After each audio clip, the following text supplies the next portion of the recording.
বিশেষ এটা কামৰ কাৰণে আজি গধূলি তিনিওটাই ঘৰৰ পৰা ওলালোঁ। বিশেষ মানে আমাৰ টুকটুকৰ কাৰণে এখন চাইকেল ল'ব খুজিছোঁ। আগৰে এখন আছে কিন্তু সেইখনৰ অৱস্থা নাই, ভাঙি চিঙি উৎপাত আৰু সৰু হ'ল। বহুদিন আগতে লোৱা আছিল সি সৰু থাকোঁতে। আৰু এয়া আমি চাইকেল কিনিবৰ কাৰণে সোমালোঁ দোকানত। এইফালে দাসে চাই আছে। টুকটুকৰ আকৌ এইখনেই পচন্দ, কিন্তু পিছত এইখন লোৱা নহ'ল বাৰু। এইখনত কিবা অলপ অসুবিধা পালে আৰু অলপ ওখও হ'ল, তাৰ কাৰণে সেয়ে বেলেগ এখন ল'লোঁ। আৰু এইফালে আমি চাইকেলখন লৈ মেলি হোটেলত সোমালোঁ। তাত কিবা কিবি চাহ পানী খাই ল'লোঁ। গধূলি হৈছিল যিহেতু মই চিকেন পকৰা খালোঁ।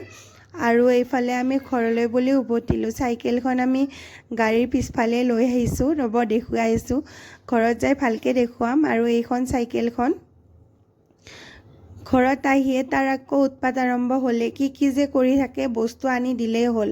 আৰু এইফালে জীউক দেখিছেনে, তাইৰ মুখৰ এক্টিং, কি যে ভাজবোৰ দি থাকে। আৰু এয়া আমি আজি ৰাতি খালোঁ চিকেন বিৰিয়ানী, দাদাই বনাইছিল।